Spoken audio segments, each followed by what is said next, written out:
Hello there, it's Ian here, Mr. Cookfulness here in the UK, and I am now about to share with you some of the sort of tips and the ideas and the methods that I've used to try and help make cooking more accessible, more fun, more enjoyable, and just wonderful. It's great. So there are a few that I've come up with. I can't share them all with you here right now, but I'm going to share 4 of the sort of biggest ones that I have that hopefully will translate to you. You'll understand what I'm trying to say, but also you can use it in wider life as well. So I mentioned my cookbook. This is my cookbook, Cookfulness. And one of the big things that's in this, or not in it, as the case may be, is there are no glossy pictures of final dishes, which for a cookbook you think that's mad. It's not going to happen. But there's a very specific reason why I didn't put them in there. And the reason is that when I was trying to first cook and finding it incredibly frustrating, I'd see a picture of this, oh, that looks amazing. But my brain would either then go, you've got no chance of making this, so switch off completely. Or I would try and make it, my dish would look nothing like the one in the picture, and I'd feel like I'd failed. So that last couple of minutes destroyed all the time that I'd had before enjoying it and made that whole experience not worthwhile. So I decided, let's take that out completely. And my whole philosophy is, whatever you make is right. Whatever I make is right.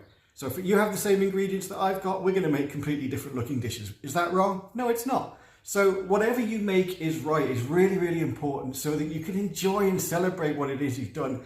Not worry about how it looks. It's about the process, about how you got there. So no pictures in a cookbook. But hey, people are finding that really useful because it just knocks away that whole fear of what should it look like in the end. Secondly, I'm sat down here and I do all my cooking demonstrations, as you're going to see, sat down as well. Now, being sat down, for me, why I do it, it's more comfortable. I feel in a better environment and I feel happier cooking when I'm sat. Now, you obviously can't sit through everything. And also, if you are sat for cooking, make sure that you are using exercise elsewhere in order to get that balance right. But it's about using things in the right way. There's no point in sort of feeling you've got to stand at a hob for ages and it's really painful and you don't like it. So try and sit somewhere and do it instead. Try and work out ways where you can sit. Make it more comfortable. Make it more giving yourself time to enjoy things. And one of the questions then is, well, how do you do it if you're sat down? How do you do things like what you would cook on the hob or what would be in the oven? And yes, you do need to use them, but I've actually changed how I cook as a result of this. So on the hob, I don't use it as often as I used to by any stretch of the imagination. Partly because I can't stand there for that very long. It's quite painful. But also because you've got, invariably hot, heavy pans and you're trying to strain things, you've got boiling water, it's dangerous. And it doesn't make you feel happy about it. So what I do, I use a steamer, a big steamer. It's brilliant. And I mostly use a steamer for pretty much everything. Great benefits are, one, the hot water is way away from your hands, so you don't have a chance of getting burned. 2, you've got stacks, so you can put all sorts of things in it.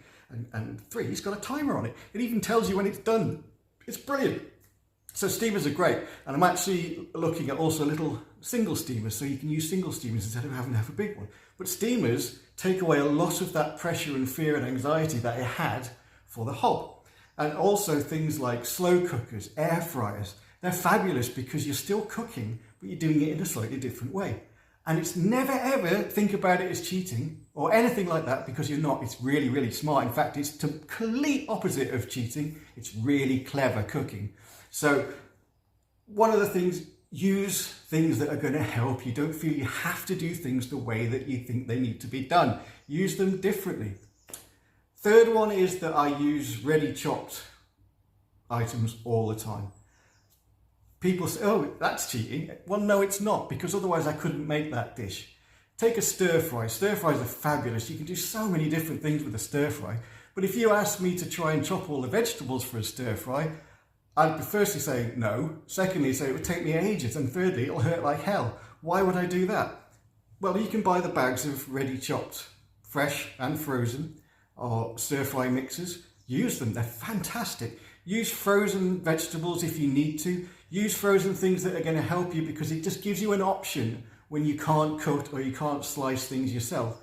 So just have options available to you that you might not need every day, but things you will do.